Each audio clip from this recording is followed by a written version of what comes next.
Hi guys, ganito po yung pag homemade, simpleng pag-marinate ng bangos. Kung mapaplano kayo ng magluto ng marinated na bangos, ganyan lang po. Of course, bili kayo ng bangos kahit isa lang. Tapos siwain nyo ng ganyan. Para hindi kayo mahirapan, palinisan nyo na sa merkado kung saan kayo bumili.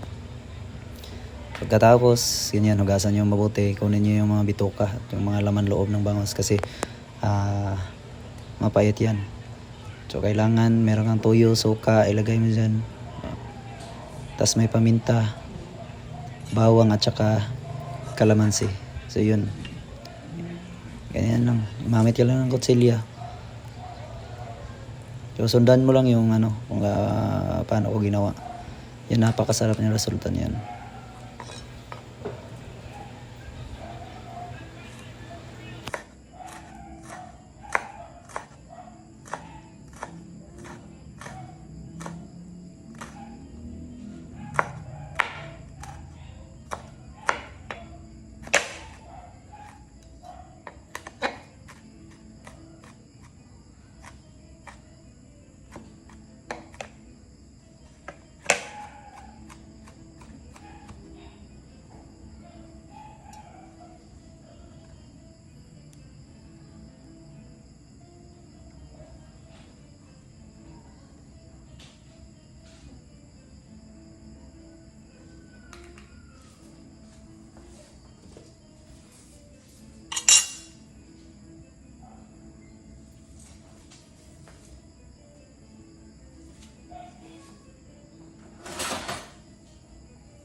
So pagkatapos mo nang mailagay lahat, yung bawang, tuyo, suka, paminta, at saka kalamansi.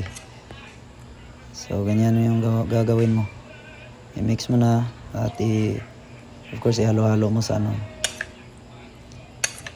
sa laman ng bangos para mas papasok yung lasa sa loob. Pagkatapos ay ilalagay mo muna ng ilang minuto at magpainit ka na ng mantika. Pagkatapos painitin mo na yung mantika, yung masyadong mainit talaga, para hindi dumikit yung bangos sa kawali. Pagkatapos ganyan na. So, simple, madali lang po. Antayin mo lang kung kailan yan medyo maluto. Yan.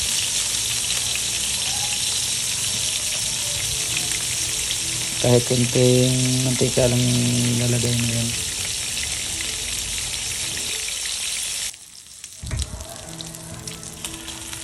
At pagkatapos, ang sa tingin nyo medyo luto na yung yung kabila, babalik ka rin na para balance yung pagkaluto niya.